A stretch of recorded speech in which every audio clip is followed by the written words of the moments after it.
Fail যে দুনিয়াতে আমি একমাত্র একা করছি এটা কিন্তু না, 4 লাখের বেশি মানুষ কিন্তু ফেল করছে, ঠিক আছে? সবাই কেন আমারটা নিয়েই পড়ে আছে?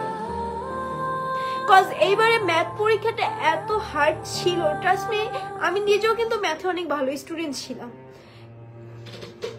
থাক, কান্না করবা না কখনো, এদের সাথে কান্না করবো, কান্না করে কোনো লাভ নেই। কান্না করবো উপর আল্লাহর কাছে, তাছাড়া আর কারোর কাছে কান্না। আমি রেজাল্টটা বলতে চাইছিলাম নিজে থেকে, বাট আমি এত রাতে কখনো লাইভে সেগুলো বলতাম না, কারণ কি আমি যখন দেখছি যে আমার রেজাল্ট পাবলিক হয়ে গেছে, সো আমার মনে হলো আচ্ছা, যে কাজটা করছেন, একজনের পার্সোনাল জিনিস আপনি পাবলিক করছেন, আপনাকে আমি দেখে নিচ্ছি আইনের মাধ্যমে, আপনাকে আমি দেখে নিচ্ছি। না, উনি করছে, ভালো কথা করছে, আমি নিজেই তো না শুনেন, আমি বলি আরেকটা কথা, যেটা কিনা হচ্ছে ফেল যে দুনিয়াতে আমি একমাত্র একা করছি এটা কিন্তু না, 4 লাখের বেশি মানুষ কিন্তু ফেল করছে, ঠিক আছে?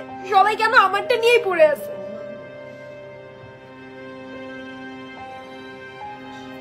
আচ্ছা, তাহলে আপনি দেখেন কেন? আপনি আমাদের ভিডিও দেখবেন না?